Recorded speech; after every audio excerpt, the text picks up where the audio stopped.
Então, pessoal, muito bom dia, boa tarde, boa noite. Nós não sabemos quando vocês ouvirão esse nosso podcast, né, do Diário da Comunidade, que será veiculado no dia 31 de setembro, né, de 2021. 31 de setembro, é isso mesmo, Lucas? Estou aqui perdido aqui, né? 31 de agosto. 31 de agosto, eu anotei aqui, né, 31 de agosto de 2021. Já estou querendo finalizar o setembro aqui, né, mas...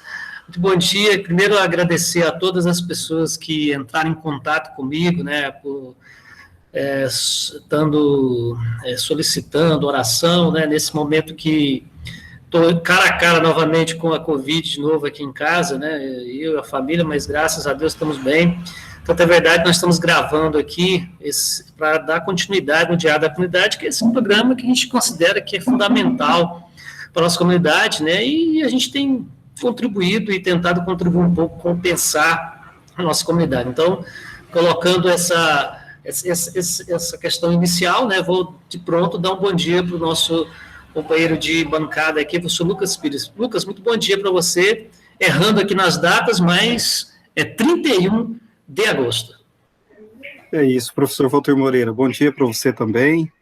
O bom do podcast é justamente isso, o pessoal que se eventualmente não conseguir acompanhar no dia do programa, pode estar acompanhando depois e, quiçá, né, Walter, o pessoal possa voltar ao programa e acompanhar ali no mês de setembro também as reflexões que nós vamos apresentar aqui no programa Diário da Comunidade. Então, bom dia para você, Walter, bom dia para todas as pessoas que estão nos ouvindo nesse momento, né, agora em formato podcast. Então, eu gostaria aqui também de manifestar, né, meu apoio, solidariedade, né, e desejo boa recuperação para você, né, para a Márcia, para a Isadora e também para a Débora, né, e, enfim, eu fico muito feliz em saber que vocês já estão se recuperando, né, passou por aquele, digamos, e não tem como ser diferente, passou por aquele susto quando fizeram o teste, identificaram ali a Covid-19, mas agora estão no processo final de recuperação. Então, meu desejo de melhoras para você, Valtuíri, e também, né, para as demais companheiras da sua família. Bom, e é um prazer, mais uma vez, estar participando do Diário da Comunidade, né, essa semana, até em respeito às normas sanitárias, né, Walter, houve essa opção de fazer toda a programação do Diário da Comunidade durante essa semana, nesse formato de podcast, né, então, assim, acho que isso é importante também salientar para as pessoas que estão nos ouvindo nesse momento, né, o porquê desse formato, porque até em respeito às normas sanitárias também, enfim, eu acho que é fundamental e transmitir essa mensagem para a sociedade, né, para a sociedade continuar se cuidando, né, Valtuíra, assim, muito, né, com respeito às normas sanitárias, com respeito à ciência, porque acho que no Diário nós temos salientado isso, né, infelizmente o Brasil lidou muito mal com a pandemia, né, nós estamos 1 ano e meio de pandemia ainda, nós não temos aquele horizonte, aquela perspectiva de quando essa onda muito grande, ela vai passar no nosso Brasil, então, que as pessoas que estão nos ouvindo nesse momento agora possam continuar tomando todos os cuidados, né, usar máscara, álcool em gel, procurar o distanciamento social, que eu tenho certeza, com muito esforço coletivo, o Brasil vai conseguir superar essa pandemia. Muito bem, Lucas, isso mesmo. Então, vamos seguir aqui.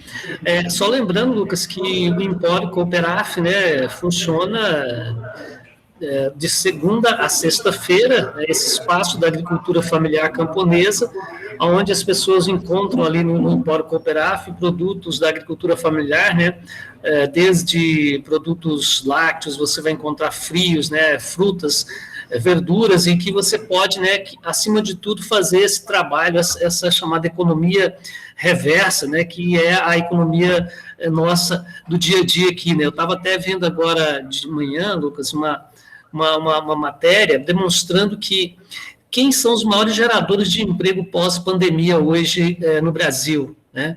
São os pequenos empreendimentos, né? São as pequenas empresas, os pequenos negócios, os grupos familiares. Então, assim, de fato, é preciso que nós tenhamos uma política robusta, né, para esse pessoal, diferentemente do que acreditou o Paulo Guedes lá no início. Não, os pequenos têm que morrer mesmo, né? Talvez agora é um pouco dessa contradição. E a agricultura familiar também, eu vejo que ela é resiliente nesse sentido, de demonstrar que, se a gente lembrar do Antônio Cândido, lá naquele livro que ele escreveu, né, lá na década de 50, né, ou 60, não me recordo agora a data certinha, mas ele já falava, nos Parceiros do Rio Bonito, o nome do livro, É um livro muito interessante, tem umas teses muito legais, mas, ao mesmo tempo, ele definia que na década de 70 o campesinato morreria, né? Então, de fato, como o próprio Benjamin, que acreditava que o narrador iria morrer lá no final da década de 1930, nós estamos encontrando narradores em muitos lugares, tem falado, e também a resiliência, né, do campesinato na nossa cidade, acho que demonstra essa resistência forte que é a agricultura familiar camponesa em nosso país, em nossa cidade, nosso estado, professor Lucas. Exatamente, Valtir. Você falando dos parceiros Rio Bonito, coincidentemente eu estou com ele aqui na minha mesa aqui, né? Aquela primeira versão dos parceiros Rio Bonito, que é o Antônio Cândido, é um autor importante, né? Para quem trabalha com a temática da cultura caipira, né? Da cultura tradicional, da cultura camponesa, de uma forma em geral. E então, assim, de maneira importante, né, o Antônio Cândido vai construir essa narrativa para pensar os modos de sociabilidade ali da cultura caipira, mas a perspectiva que ele apresenta, ele estava equivocada, né, Valtor, quando ele, de fato, ele apresenta que essa cultura caipira mais rústica, né, rústica no sentido da rusticidade, os valores ali do campo, da roça, iria desaparecer, e, na realidade, pelo contrário, né, ela tem se fortalecido de maneira considerável ao longo dos últimos anos, né, mesmo com o êxodo rural, mesmo com as políticas, né, do próprio Estado incentivando as pessoas a deixarem o meio rural e se alocarem nos centros urbanos, mas a agricultura familiar, a cultura camponesa, ela continua ainda, ela continua resistindo, ela continua construindo suas teias de sociabilidade, né, no meio rural, e aí você pontuou isso muito bem, né, Valtuíro, quanto que há um esforço também para invisibilizar toda a agricultura familiar, toda a produção, todo o trabalho da agricultura familiar, né? Quando é apresentado para a sociedade, quem alimenta o Brasil, quem coloca o alimento na mesa da população urbana é o agronegócio, e não pelo contrário, quem coloca o alimento na mesa, né, das populações citadinas é a agricultura familiar camponesa, né? Então, isso sem dúvida alguma, é importante fazer essa discussão, é importante o pessoal entender a relevância, a importância que tem a agricultura familiar, não somente no sentido de reconhecer, falar, coloca o alimento na nossa mesa, mas para exigir políticas públicas também, para as pessoas que vivem no campo, né? Como você, é uma tese sua, né? Então, que você defende, ou seja, o agricultor, a agricultura familiar, não precisa somente de estradas, né, Valtuíro? Isso é o mínimo que o poder público pode oferecer para essas pessoas, mas não é somente o meio de trafegar com os alimentos, que é importante. Você tem outros elementos, né, produzir políticas públicas, né, para valorização, para a dignidade da pessoa que reside no campo, produzir espaço de lazer, de cultura, de entretenimento, de condição de vida, isso tudo é significativo.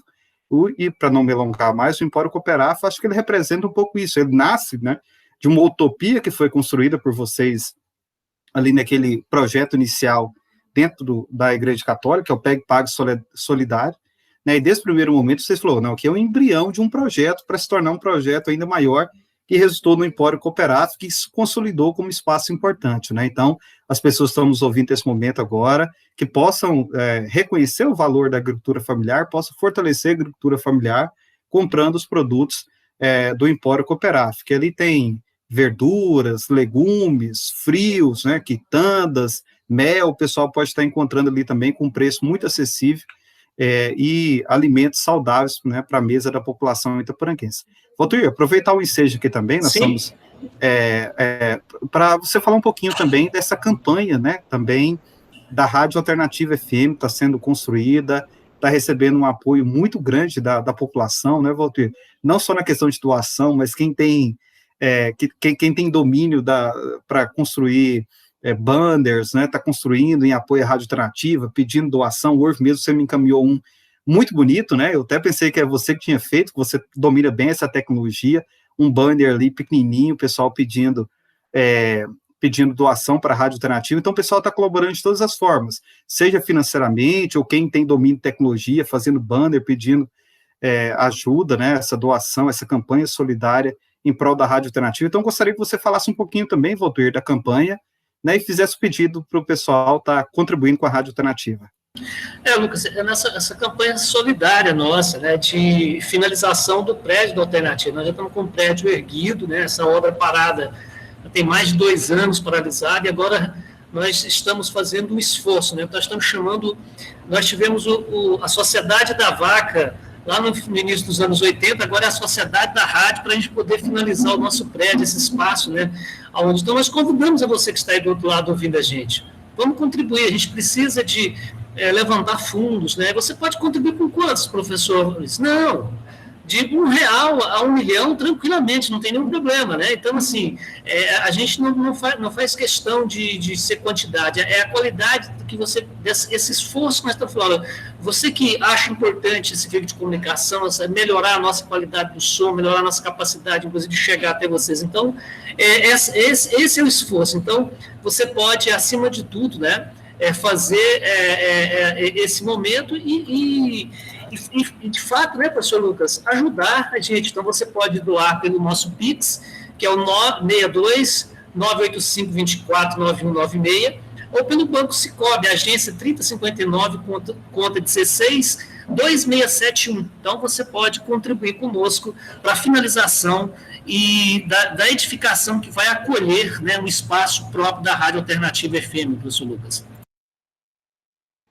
Exatamente, Valtueiro, muito bem salientado por você. Então, fazendo um pouquinho do histórico da Rádio Alternativa, em qual que é a condição desse momento do prédio, né, da Rádio Alternativa, que vai ser a nova sede. Então, está nos ajustes finais, e agora a rádio precisa, de fato, dessa colaboração da comunidade, que reconhece a importância da Rádio Alternativa para estar contribuindo, né, e como você mencionou muito bem, Valtueiro, qualquer valor é bem-vindo, será de muita ajuda a esse objetivo, que é a finalização do prédio da Rádio Alternativa, para que ela possa ter um espaço próprio, né, ter melhores condições para os comunicadores e comunicadoras da Rádio Alternativa.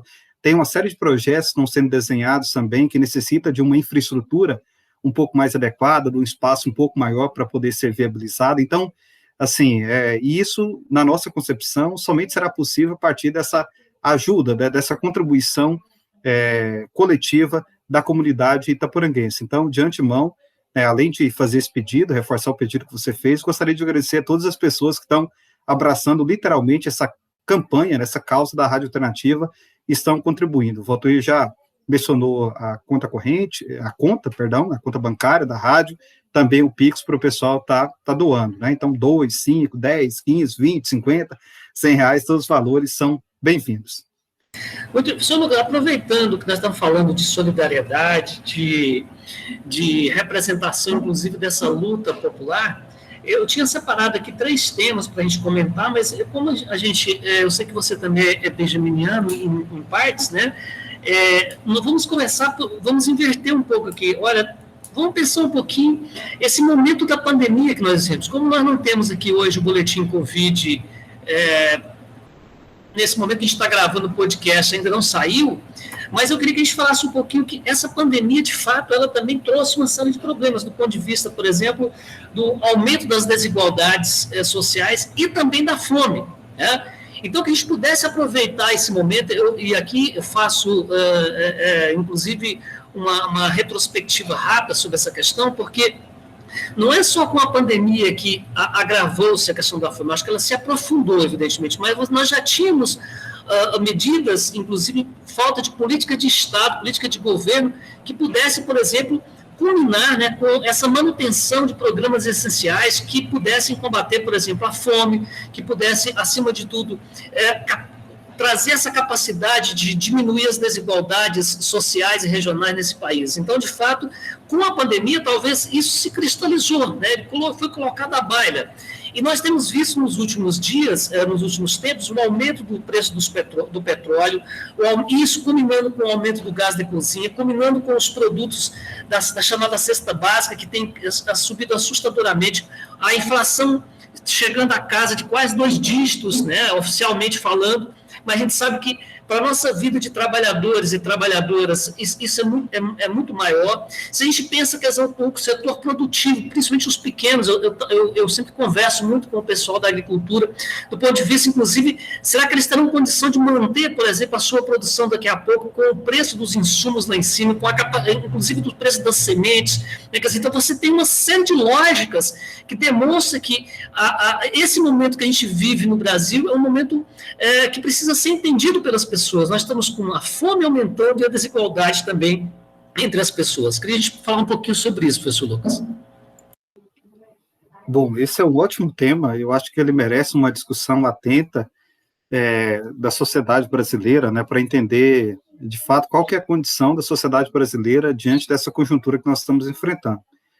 Esse é um ótimo tema, Valtir, porque, de fato, lógico que a pandemia, ela teve esse caráter, né? Eu gosto sempre de citar um livro que recentemente eu li, cheguei a fazer algumas discussões sobre ele, que é o livro do aquele sociólogo português, que é o Boaventura de Sousa Santos, A Cruel Pedagogia do Vírus, né? Então, um livro pequeno, assim, mas de uma densidade, de uma capacidade de leitura, de interpretação dos efeitos da pandemia em diferentes sociedades, né, como diferentes sociedades elas lidaram com a pandemia.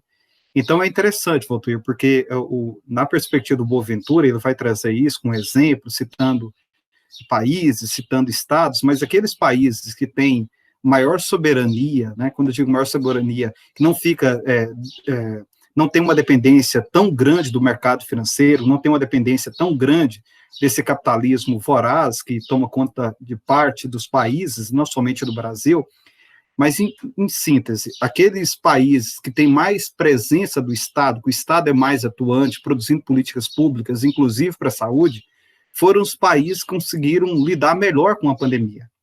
Uma menor taxa de contaminação e, consequentemente, uma menor taxa de mortes.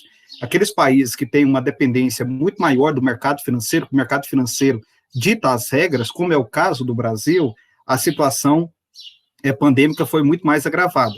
E nós temos, além do mercado financeiro, tomando conta da sociedade brasileira, fica nítido, né, para as pessoas que o governo brasileiro também, a nível federal e outros governadores que são alinhados a essa ideologia de extrema-direita, não tem uma prioridade com relação à vida da população, né? O projeto não é a preservação e a dignidade em torno da vida. Agora, esse ponto que você trouxe, ele é fundamental. A pandemia, então, ela trouxe o Boaventura de Sousa Santos para pensar um pouco sobre isso, né, que ele fala que a pandemia, existe uma cruel pedagogia do vírus. O que é essa cruel pedagogia do vírus? Eu acho que você já trouxe muito dela também. Então, ela desnuda para as pessoas, né, a desigualdade social, ela desnuda, né, a questão de um caráter racial e social na sociedade brasileira, ela desnuda o patriarcado, né, Votuíra, a presença do patriarcado, por exemplo, a classe média e a elite que teve o direito de ficar em casa, porque a classe trabalhadora, infelizmente, não teve esse direito assegurado, ela teve que conviver, né, com a miséria e com o vírus ao mesmo tempo que ela teve que sair para trabalhar, mas nós pensarmos a classe média e a elite também, né, homens e mulheres ficaram em casa, o trabalho da mulher, ele que já é um trabalho diante da conjuntura patriarcal, ele se agravou ainda mais, né? Então, uma série de pesquisas sendo produzidas nesse sentido, para pensar o poder do patriarcado dentro da quarentena, homem e mulher dentro de casa. Os afazeres cotidianos, domésticos, não foram compartilhados, se os dois estavam no mesmo espaço. Quem ficou na incumbência desse trabalho, diante dessa conjuntura patriarcal, foi a figura da mulher. Então, assim, a pandemia ela vai desnudando uma série de questões, é possível entender como que essa lógica ela opera. Agora, um ponto que você trouxe, Valtir, que é importante entender, é também como que estava a situação do Brasil antes da pandemia. Qual que era a situação da sociedade brasileira final de 2019, início de 2020? Era uma situação totalmente diferente da que nós estamos vivendo, da que nós estamos vivendo agora, ou uma situação minimamente parecida? Porque o que foi apresentado, né, diante da política neoliberal, né, endossada pelo governo federal, né, representada pelo Paulo Guedes, é que isso vem um pouco antes, né, Valtuir? Se nós pensarmos em 2016, só para fazer essa reflexão, em 2016 foi apresentado para a sociedade brasileira que a solução de todos os problemas históricos, estruturais do Brasil, seria diminuir o papel do Estado, a iniciativa privada, o mercado financeiro conseguir cada vez mais espaço, aprovar uma série de medidas, uma série de reformas que reduziria o poder de consumo, reduziria os direitos da classe trabalhadora, reduziria o direito de se aposentar, inclusive, porque isso geraria milhões e milhões de empregos.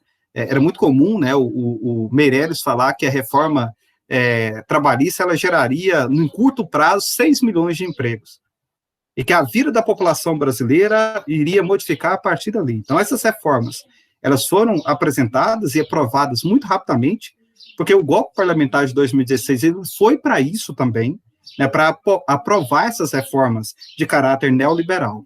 Então, o que essas reformas produziram? Elas produziram, além de um desemprego muito grande na sociedade brasileira, elas produziram a precarização nas relações de trabalho, aquilo que nós chamamos de uberização.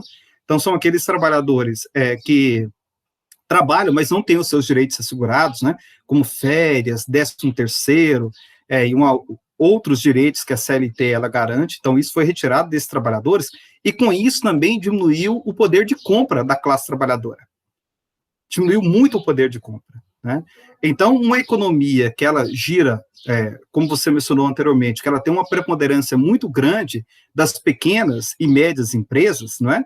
O poder de compra da classe trabalhadora é muito importante para que essas empresas, elas possam manter, elas possam continuar ali empregando 3, 4, 5 funcionários, né? Que parece pouco, mas se nós observarmos a proporção de pequenas empresas, ela dá um montante de pessoas empregadas muito grande. Só que, diante dessa política neoliberal, houve um inverso.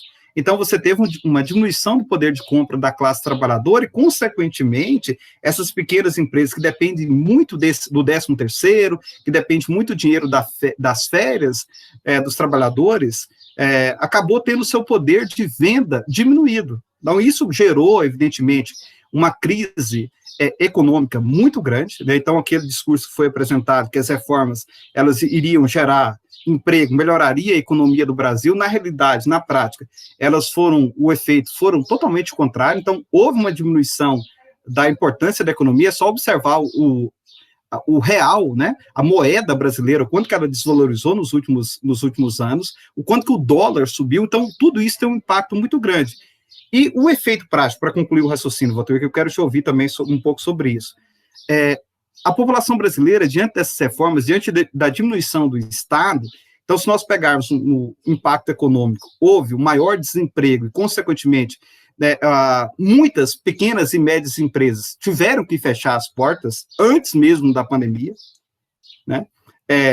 Na prática também, além desse aspecto econômico, você tem o quê? Uma parcela considerável da população brasileira que voltou para a linha da miséria, né? E ao voltar para a linha da miséria, desempregada, sem nenhum papel atuante do Estado, né, para proteger essa pessoa, para dar condições dela se organizar e voltar para o mercado de trabalho, para garantir dignidade a essa pessoa, milhões e milhões de pessoas no Brasil voltaram para o mapa da fome. Então, tudo aquilo que foi apresentado, e aí não dá tempo para nós discutirmos isso, que eu já estou me alongando muito, mas olha só, a importância da democratização dos meios de comunicação, Walter, porque o que foi apresentado para nós nos grandes meios de comunicação, que as reformas elas seriam a solução de todos os nossos problemas, né? Não havia contradição ali nos grandes meios de comunicação. Não, é fundamental a PEC do teto dos gastos, é fundamental a reforma trabalhista, é fundamental a reforma previdenciária, e não havia o contraponto. E agora nós temos que nos perguntar quais são os efeitos dessas reformas, né? O que elas produziram na prática? Elas produziram um empobrecimento da população brasileira que se reflete nessas questões que você trouxe, né? Elas se refletem na questão da miséria e, consequentemente, no fato de parte considerável da população brasileira não ter o que se alimentar, né? Só que isso, a pandemia, ela agravou. Falta de alimento, a miséria, ela agravou, sem dúvida alguma. Mas a pandemia não trouxe esse problema, ela aprofundou esse problema, né? Ela deu mais vazão a esse problema. Mas esse problema ele já está inserido na sociedade brasileira, né? Historicamente, ele está presente na sociedade brasileira, né? Como quase todos os países que passaram pelo processo de colonização dos países europeus, que teve uma diminuição significativa, acho que é importante salientar isso, no governo dos partidos trabalhadores, né? Houve uma melhor condição para a classe trabalhadora, houve um melhor poder de consumo, houve uma redução da desigualdade social, consequentemente, houve uma redução da miséria, né, da fome, do número de pessoas que passam fome, mas a partir de 2016, quando o neoliberalismo ele passou a ter uma preponderância ainda maior na sociedade brasileira, esses problemas, Walter, estruturais, eles se agravaram. E a pandemia, A pandemia ela agravou ainda mais um problema grave no Brasil, que é a questão da miséria e da fome. Então, qual é a alternativa? Para concluir, 1 minuto eu concluo. Qual que é a alternativa na minha concepção? A alternativa a curto prazo é rever literalmente esse papel de protagonismo que o mercado financeiro tem tido na sociedade brasileira. É importante eleger, né, para 2022, um governo popular que não seja subserviente ao mercado financeiro, né, que o papel do Estado ele possa ser um papel muito ativo na vida das pessoas, produzindo políticas públicas, né, que garanta bem-estar social, que garanta dignidade, né, que garanta possibilidade de emprego, de alimentação para a população brasileira. Seguindo essa tendência, que é o que o governo Bolsonaro faz, que é a mesma linha econômica do governo Temer, a tendência, na minha concepção, é esse problema, que já é um grave problema na população brasileira, a miséria e a fome, ele se agravar. Não, tá certo, eu tô achando tão boa a conversa, a sua explicação está tão didática, né, que eu fiquei pensando assim, em outros elementos constitutivos, né, quando você colocava essa questão da questão inclusive quando eu coloquei lá atrás que o problema já existia de fato, ele vai se aprofundando com a crise, você trouxe aí, inclusive, o autor português, né, o Boaventura, para ajudar a pensar isso. Eu fiquei pensando aqui, na verdade, o debate nosso aqui é interessante porque eu lembro que o debate, às vezes, perpassa por uma discussão ideológica, né, e aliás, uma discussão ideológica que não se discute a ideologia, né, discute-se um fundamentalismo, né, porque se for discutir ideologia, é muito legal, não? Seria bacana estar ouvindo, né, nós temos aqui no nosso grupo de discussão, nós temos pessoas que são liberais, outras se consideram de esquerda, outras de centro, quer dizer, então, de fato, os nossos comentaristas aqui, o Tomás, ele é um social-democrata, que se considera, o doutor Eli, ele é um liberal-democrata, quer dizer, então, assim, a gente tem, assim, um pouco isso colocado, né, mas acima de tudo, Lucas, eu acho que é importante para as pessoas que estão do outro lado, entender que nós não estamos falando e nós não estamos demonizando, né, e nem jogando na lata do lixo a capacidade da iniciativa, inclusive privada, né, porque nós estamos chamando a atenção para o papel estratégico do Estado. Né? Se nós formos, do ponto de vista, olhar, por exemplo, para a economia, vamos pegar a economia europeia, né? Só para não ficar centrado nessa visão, como diria o Oriano Suassuna, como se só os Estados Unidos fosse o bem viver do momento, mas observando, por exemplo, as próprias economias liberais ou neoliberais na Europa. De fato, eles se preocupam, se você pega o caso da Itália, né? A Itália é um país que mais experiências alvissareiras nós temos, por exemplo, com os pequenos empreendimentos, que chama de aqui virou uma celebra essa questão de empreendedor também, né? Porque o empreendedor, para um jovem que coloca uma mochila nas costas para entregar pizza, trabalha a noite inteira, ou mesmo o pessoal da Uber, que está sofrendo agora com, praticamente, eu acho que é uma profissão também em extinção, na medida em que você aumente aí a quantidade de, infelizmente, que vai ser mais desempregados, não estou dizendo aqui, mas se regularizar a situação, né, para esse pessoal trabalhar de fato, mas a gente tem que pensar qual que é a função do Estado nesse processo. Né, só voltando, no caso da Itália, que tem esses investimentos para os pequenos empreendedores, mas o Estado tem uma função essencial. Olha o papel que a Itália está fazendo, por exemplo, agora com o que está acontecendo no Afeganistão, Lucas. É um país que tem, inclusive, vamos dizer assim, presidentes que são de direita, né? Aliás, tem até grupos mais reacionários ali, mas nem por isso deixa esse papel da humanidade, Lucas. É isso que nós tem que ver nesse momento aqui nesse país. O debate que nós temos que colocar agora é isso, do ponto de vista, nessa lógica que a gente vive, do ponto de vista da dificuldade financeira das pessoas, né, do ajudar essas pessoas. Então, essa é a função do Estado. Né? Mas o Estado ele é importante, claro também, mas de fato ele tem que olhar para os pequenos, para essas pessoas. Imagine onde estão os projetos de inclusão social do governo. nos governos aí. A gente vê, por exemplo, eu vou citar um caso aqui, assim, com muita tranquilidade falo isso, né? O próprio governador de Goiás, que é muito aliado à política do governo Bolsonaro, de fato ele tem dado algumas demonstrações que vai ao contrário do ponto de vista de pensar o que nós estamos falando aqui, dessa assumência. Né? Imagina aquele dinheiro que chegou do Estado para os municípios para comprar a cesta básica para as pessoas. Né? Então, a gente viu uma série de medidas sendo tomadas nesse sentido. Então, isso é importante. Então, essa é a função do Estado que nós falamos aqui. Né? Diferentemente do que se preconiza aí agora, eu já entro, inclusive, no outro ponto que a gente vai discutir, nós já estamos aí com mais de meia hora de conversa, professor Lucas, e nós temos que encerrar com uma hora, até por uma questão de lógica do nosso sistema aqui, né, para também até para deixar assunto, a gente discutir no outro dia com o Tião, depois com a Maiani, depois com o Tomás, né? Claro que nosso assunto nunca acaba. Mas, de fato, eu queria chamar a atenção nesse sentido, porque nós não estamos falando aqui de um Estado que vai, por exemplo, como eu vou repetir mais uma vez, nesse momento, inclusive, de um debate, agora, dia 7, se um partido de esquerda tomar o poder no Brasil, as pessoas vão perder suas propriedades. Nunca. Gente, o Partido dos Trabalhadores com o Partido de Esquerda foi governo 12 anos. Eu desafio qualquer cidadão que está me ouvindo aqui, que tenha coragem de aparecer, porque também, às vezes, a gente fica nesse debate aqui, as pessoas não têm...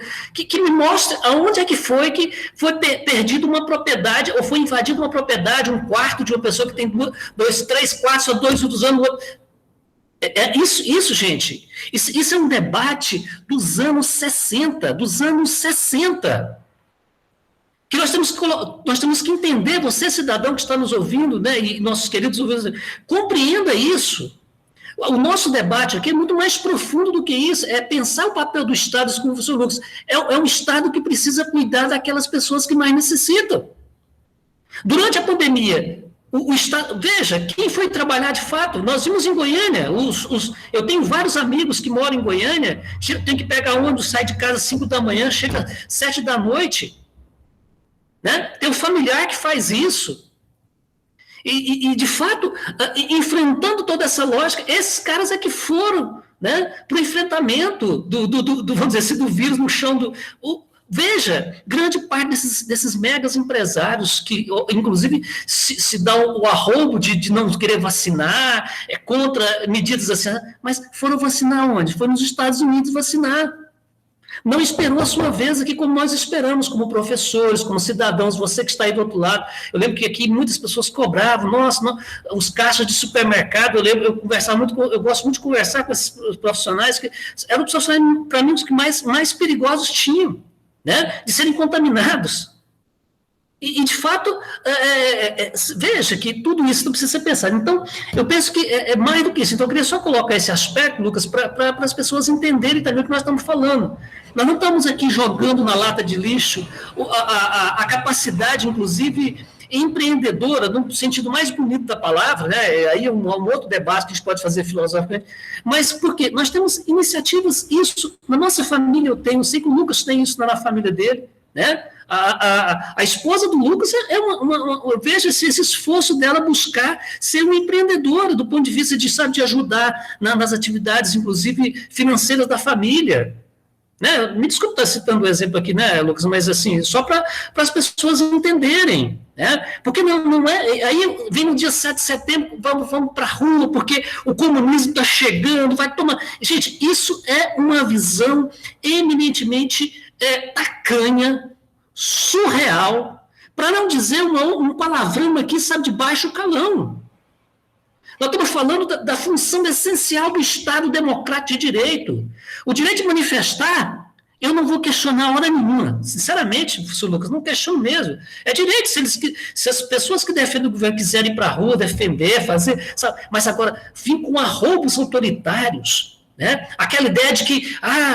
e aí estão usando, inclusive, o espectro da religiosidade cristã. Eu, como cristão, inclusive... praticante, não posso aceitar um negócio desse, Lucas. Onde você vê cristãos, quer seja católicos, protestantes, que estão aí com esse arroubo, né, de que o comunismo, onde se nós não fizermos isso, a pátria livre, a minha bandeira... Gente, isso são arroubos criados. regime totalitário e autoritário não olha cor de bandeira.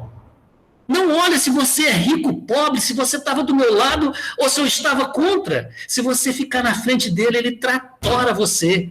Ele passa por cima.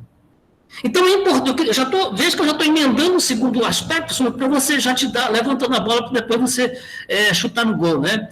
Tomara que o Zé Torrado seja o goleiro para levar o gol. Mas de fato, assim, brincadeira, né?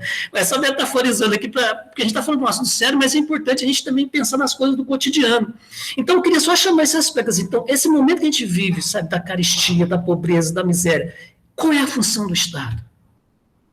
É um Estado que privatiza tudo? Está aí os nossos colegas dos Correios, está aí o pessoal da UERJ, que quase foi vendido à Universidade Estadual do Rio de Janeiro, uma das maiores universidades públicas desse país, por arroubos autoritários, por não acreditarem na ciência, por não querem que a educação... Eu falava com o doutor Tomás ainda há pouco, ontem, o que falta nesse país é um processo de educação robusto. Nós não tivemos. Nem com o governo dos Partidos Trabalhadores nós não tivemos, de fato. Não tiveram coragem, por exemplo, de colocar em prática as teses do Paulo Freire, eu acho que tivesse colocado nas escolas, porque até hoje nunca vi. Eu vou desafiar qualquer educador aí. Aonde é que foi colocada as teses do Paulo Freire nos programas governamentais? Vamos pegar desde 1964, desde com a ditadura militar até os dias atuais. Lucas, pode me contestar, você é professor de didática, né, de estágio, estágio supervisionado. Mas, de fato, eu queria só colocar esse elemento para a gente já introduzir o nosso tópico, que é pensar esse dia 7 de setembro que virá, professor Lucas. Nossa, Walter, são ótimos os temas que você apresentou aqui para pensar e a sua reflexão sobre isso também. Fazendo essa pergunta que na minha concepção, ela é fundamental nesse momento, né? Qual é a função do Estado? Então, ao fazer essa pergunta, nós olhamos para o governo Temer, olhamos para o governo Bolsonaro, qual tem sido a função do Estado nesse momento? É de favorecer a burguesia nacional e internacional. Enquanto, Walter, a população brasileira convive diariamente, parte considerável da população, com a miséria, com a fome, com o desemprego, o Brasil, dentro da pandemia, né, você tem um número considerável de brasileiros e brasileiras se tornando bilionários, entrando para aquela lista de bilionários da Forbes, da revista. Então, é só para nós termos uma dimensão. Isso não é fortuito. Eu ouço muitas pessoas, assim, eu não sou um estudioso, né, do Oriente, não sou um estudioso da Ásia, do continente asiático, mas algumas pessoas, quando pensam a China, né, aquela discussão em torno da China. A China é um capitalismo de Estado. Mas qual o capitalismo, e essa é uma tese que não é minha, mas é de um estudioso da China, que é do Elias Jabbour, qual o capitalismo, Valtuir? O sistema capitalista não precisa do Estado. Não é? Porque aí você oculta o papel do Estado para pensar o capitalismo. É como se o capitalismo ocidental ele não precisasse do Estado. Veja bem, olha o processo de precarização do trabalho aqui, a uberização. Né? Para a uberização, ela assim, para Uber, iFood, essas outras empresas, né, que não têm um vínculo com o trabalhador, para elas se consolidarem no Brasil, teve que ter uma reforma trabalhista para isso. E a reforma trabalhista foi gestada por quem? São representantes do capital que estão no Estado.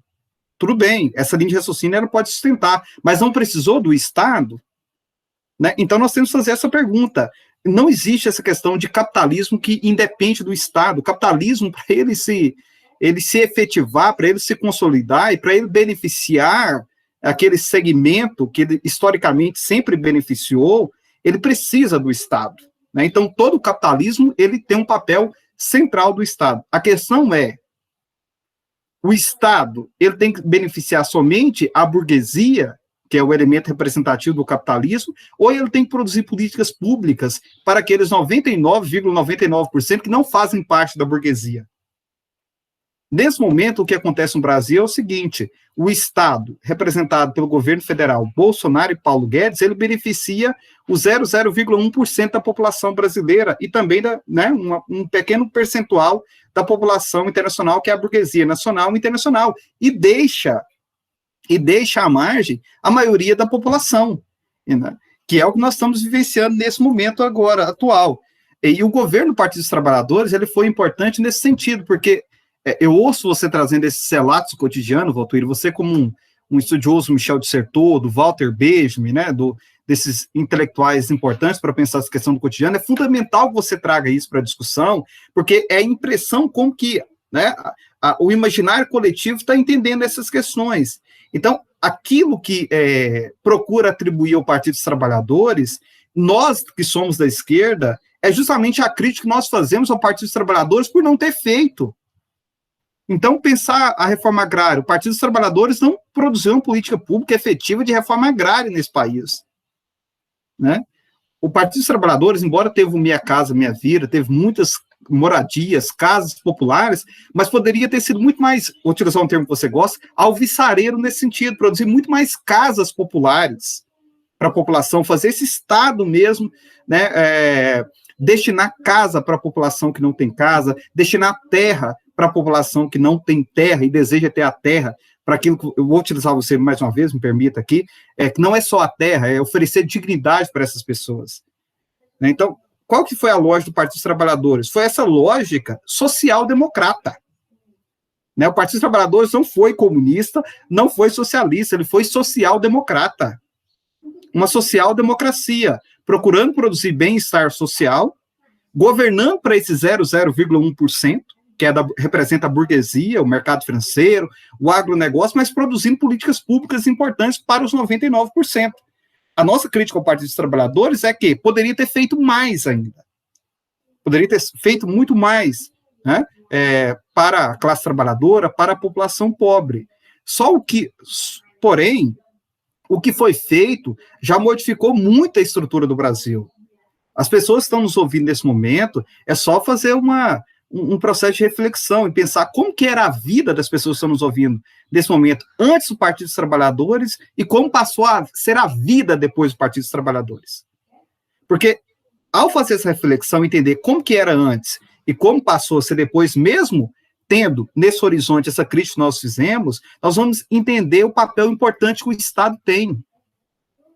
Né? O papel importante que o Estado tem. Porque, Valteiro, a população brasileira, você, enquanto professor do Brasil, sabe, a população brasileira sempre foi uma população que trabalhou muito, historicamente, né? Vamos observar os nossos pais, os nossos familiares, né, de uma geração anterior à nossa, era de sol a sol. Só o que faltava para essas pessoas, muitas das vezes? Faltava política pública, né? Faltava o papel do Estado, produzindo políticas públicas, possibilitando que essas pessoas tivessem um direito assegurado.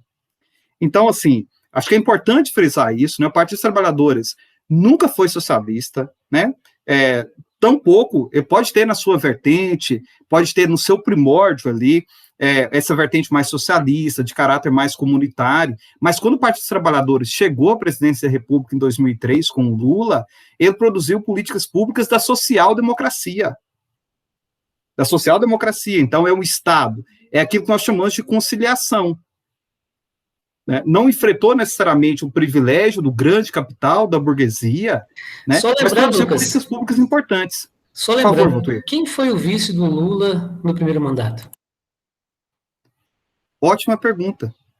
O José Alencar, né, Valtuir, que representava naquele momento, né, um grande segmento do capital industrial no país. Então, assim, e esse é o histórico do Lula, é a conciliação. Só que, como que atua essa lógica, Valtuir? Né? Então, perceba, nós somos de esquerda, né, Valtuir e eu, nós somos de esquerda, mas é importante entender isso. E aqui, né, nós estamos fazendo essa constatação, isso é uma constatação. Né? O Valtuir fez um desafio importante. Qual foi a propriedade que foi tomada pelo Partido dos Trabalhadores? Nenhuma. Né? Nenhuma. Então, essa narrativa que ela é construída, ela não sustenta. E outro detalhe, Valtuir, eu cheguei a comentar isso contigo na semana passada, essa ideia que o pessoal fala, polarização. Não tem polarização no Brasil. A polarização, ela é fundamental. O que é polarização? É o debate de ideias. né, a direita debater com a esquerda, o socialista debater com o social-democrata, ou com o liberal democrático, enfim, isso é polarização de ideias, isso é muito salutar para a democracia. O que nós estamos vendo agora é o quê? A direita, que representa mais esse liberalismo, né, democrático, enfim, tem muitas ressalvas com relação a esses termos, mas essa direita, ela perdeu representatividade.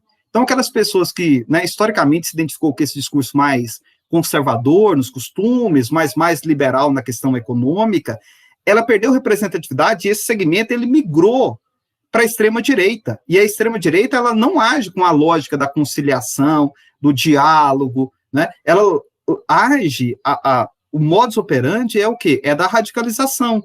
Então, é isso que está acontecendo agora. Então, esse segmento que estava, né, desde o processo de democratização, quais foram os dois núcleos que polarizou o debate? Polarização sempre houve, né? Foi a esquerda, né, representada pelo Partido dos Trabalhadores, e a direita tradicional, representada pelo PSDB.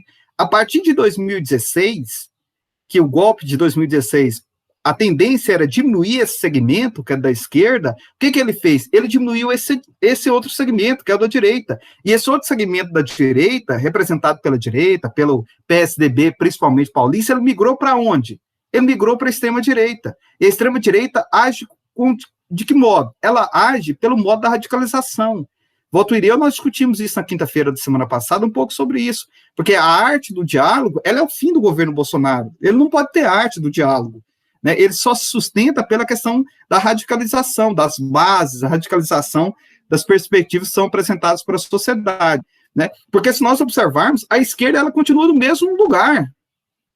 Voltuíra, a esquerda passou por né, o que para nós a esquerda é um golpe, né, mas para outros é um impeachment, aceitou o resultado, a decisão das instituições, o Congresso Nacional. Porque só para lembrar, Lucas, eu acho que aquela imagem da Dilma saindo do palácio, aquele dia que ela foi impeachmentada, demonstra quão importante é o processo democrático, de aceitar as regras do jogo que está acontecendo, e depois vamos rever isso. Eu acho que a revisão, inclusive, do que está acontecendo com o Lula é um pouco isso, e a revisão histórica está sendo feita, Lucas. Eu acho que é isso que a gente precisa compreender, né? Quer dizer, o diálogo, e na verdade, Lucas, é preciso entender também que, como eu quero só reforçar isso, ao governo que aí está, diálogo nunca fez parte do vocabulário, vamos dizer assim, isso que nós vivemos na prática.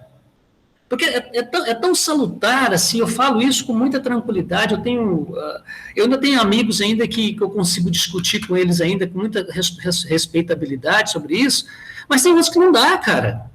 Porque eles não querem dialogar, não é que eu não quero, eles não querem. Isso é parte, acho que você foi, assim, cirúrgico nesse processo, né? Quer dizer, o governo que está não quer diálogo. Ele acha que é Deus acima de tudo e ele também é acima de todos nós. É coisa que nós aprendemos na história, no beabá do absolutismo, que culmina, se a gente pega Hannah Arendt, são teses do totalitarismo. Desculpa te interromper, hein? Não, por favor, Valtueira, o seu adendo aí foi muito importante para nós entendermos aí toda essa conjuntura, inclusive trazendo a Hannah Arendt, né, para entender um pouco como que isso se passa. Então, assim, eu estava mencionando que se nós observarmos que polarização, que radicalização representa a esquerda, nenhuma. Então, eu mencionava o processo, né, do golpe parlamentar, ou impeachment, como alguns queiram denominar, o Partido dos Trabalhadores aceitou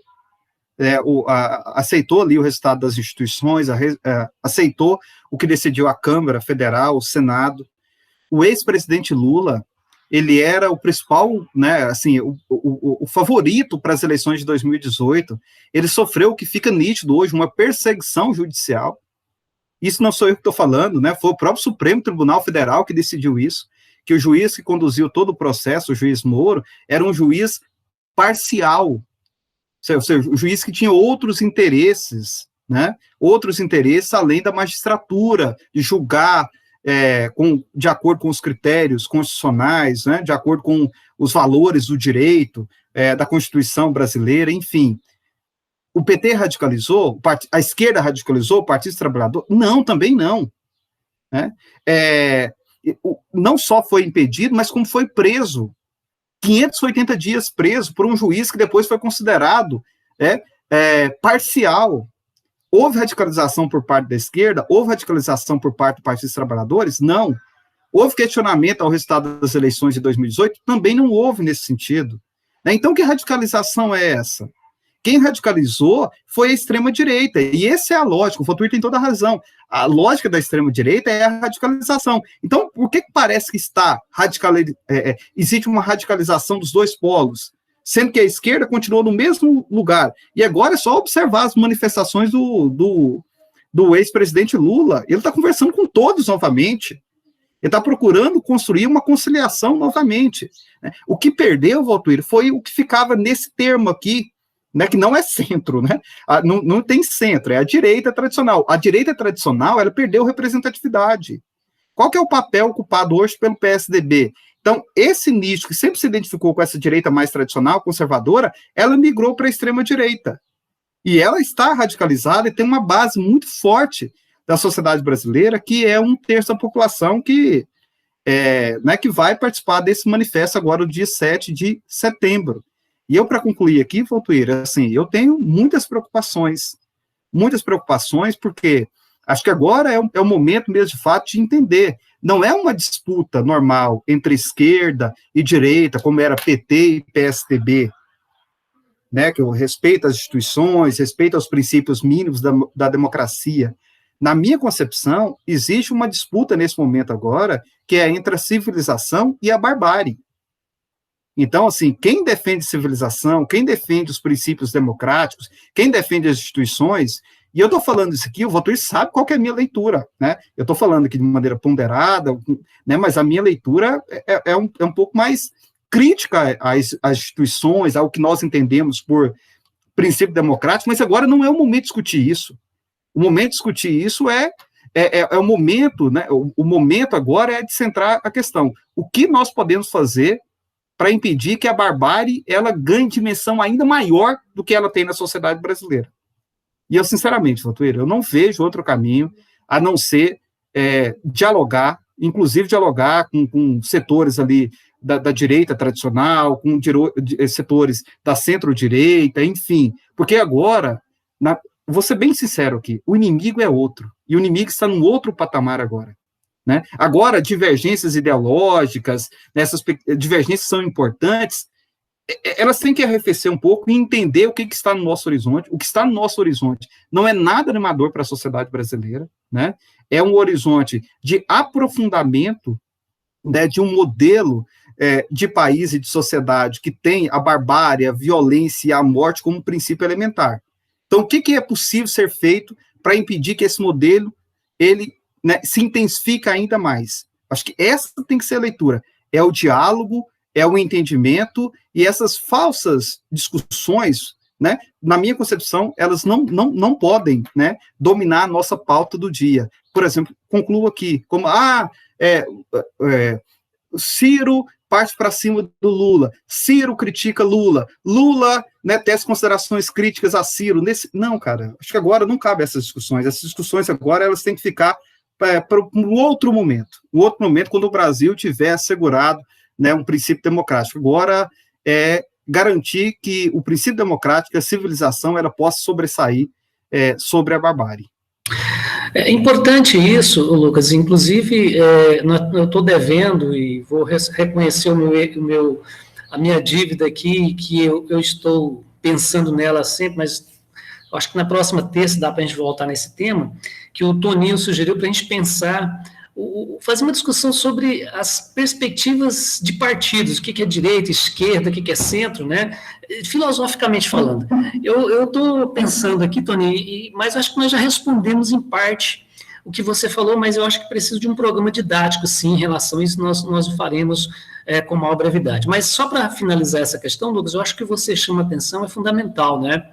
Nesse momento do diálogo, no momento da capacidade, inclusive, de sentar, né? Eu lembro da metáfora do banquinho, né? Quer dizer, quando o trem está tudo pegando fogo, a pessoa fala assim, não, vamos colocar um banquinho aqui no centro, vamos sentar aqui, vamos conversar. É o momento que a gente vive nesse país, né? Quer dizer, você tem aí e evidentemente, Eu penso que o governo Bolsonaro está esperando um enfrentamento desse qualquer, para poder, inclusive, tomar uma decisão mais autoritária. Né? Porque, de fato, não existe uma condição internacional. Eu estou falando, posso estar falando bobagem aqui, mas se tiver algumas perspectivas internas, do ponto de vista de uma sublevação, vai ser o ponto nevrálgico aí para poder, né? Ele fala assim, não, querem me matar. Ele usou, inclusive, se usou isso aqui em Goiânia, dentro do tempo da Assembleia de Deus, aqui em Goiânia, né? Ou eu ganho a eleição, ou eu vou ser preso, ou vou me matar. Né? Se colocando como o vítima do processo. Isso não é parte de um jogo democrático. Se fosse, eu acho que, por exemplo, lá no golpe parlamentar da Dilma, ela deveria, se o PT tivesse esse caráter, né, fascistizante, como tem falado, ela tinha batido o pé, não saio daqui. Ela tinha as Forças Armadas do lado dela, ela tinha um conjunto de ações enquanto o Estado poderia tentar, não, saiu, cabeça erguida, né, foi embora para casa, é legal, vamos agora recorrer, vamos fazer. Tanto é verdade, veja, como foi um golpe, Lucas, ela não perdeu os direitos políticos dela. Então, tipo assim, não, meia culpa, né? Vamos tirar você, mas aí se você quiser candidatar na próxima, você fica à vontade, você pode voltar, né, como senadora da República, acho que ela foi candidata, não me recordo se ela foi candidata, né? Então, de fato, assim, é essa lógica que tem que ter esse processo. Então, assim, o programa é um pouco isso, bem dinâmico, foi esse podcast, eu queria já, para finalizar aqui, né, agradecer a audiência, pedir escusas ao pessoal que acompanha a gente pelo Facebook, né? Nós não vamos estar no Facebook essa semana, né, e vamos criar perspectiva. Talvez eu transforme isso aqui para me colocar lá no YouTube, vocês podem também assistir. Eu acho que é uma outra capacidade de comunicação que dá para a gente fazer, né? Mas de pronto, professor Lucas, agradecer, espero que as pessoas possam compreender, né, o que nós estamos falando. Depois, se vocês quiserem comentar o que nós estamos falando aqui, pode mandar para a rádio, o Fernando depois vai passando para a gente aqui, a gente vai lendo nos próximos programas, não tem nenhum problema não. Aqui há um assunto, ele costura com os outros programas, com os nossos comentadores aqui, todos os de segunda a sexta-feira. Professor Lucas, um abraço a você e tenhamos todos um bom dia. Bom dia, Valtir. Eu que agradeço, um abraço especial para você também, boa recuperação, né? Estou muito feliz de saber que você está etapa final agora da recuperação, então, desejar tudo de bom para você, companheiro, né, para a Márcia, para a Isadora, para a Débora. Pois é, Valtuir, se você conseguir subir o vídeo para o YouTube, né, também o pessoal pode depois ter seus comentários, tá? Você deixa aberto o pessoal, ter suas considerações, que eu acho que é importante ter esse retorno da sociedade também. E o que nós temos que garantir é que, por exemplo, essas pequenas divergências que eu mencionei anteriormente, mas que nós possamos ter o direito de discutir, né, se eu apoio o João Amoedo, se eu apoio o João Dória, ou se eu apoio o Ciro, se eu apoio o Lula, se eu apoio o Guilherme Boulos, a Manuela Dávila. O que está em jogo agora, na minha leitura, é isso. Então, nós temos que garantir o direito para nós termos as divergências ideológicas, de ideias, de projetos, qual o papel do Estado, se é um papel maior ou menor, enfim. O que está sendo costurado e desenhado agora, por isso que eu falo que essas pequenas discussões, nesse momento agora, eu acho que elas são infrutíferas, elas não contribuem para nós compreendermos o que está em jogo agora não existir a possibilidade de nós discutirmos esses projetos, porque está sendo desenhado nitidamente, né, a consolidação de um projeto autoritário, que ele já está sendo gestado, mas ele não foi efetivado. O que está sendo desenhado agora é a efetivação desse projeto autoritário. Tendo projeto autoritário, nós vamos ter a oportunidade de discutir se eu voto em Lula, se eu voto em Ciro Gomes, se eu voto em Guilherme Boulos, em Manuela Dávila, em João Amoedo, em João Dória, em Eduardo Leite, né? Então, que essas pessoas que se asseguram como democratas, né? Democratas na acepção literal mesmo, que tenha a democracia como um valor fundamental da sociedade, que elas possam entender agora que essas divergências, elas são salutares, elas são muito importantes para a consolidação da democracia, mas para existir divergência, primeiro é necessário existir um Estado democrático de direito. É esse Estado democrático de direito que está sob ataque nesse momento na sociedade brasileira. Bom, Valtuir, então é isso, um abraço para você, né? Tudo de bom, nós vamos conversando e esperar o retorno da população itaporanguense, as pessoas que ouvem o diário, seja pelo espaço da Rádio Alternativa, ou se você conseguir subir o vídeo por YouTube também, nos comentários lá no seu canal, que é o canal Valtuir Moreira. Um abraço, companheiro. Boa recuperação para vocês aí. Tá certo, um abraço para você, Lucas, para todos os nossos queridos ouvintes. Voltamos amanhã com mais edição do Diário da Comunidade.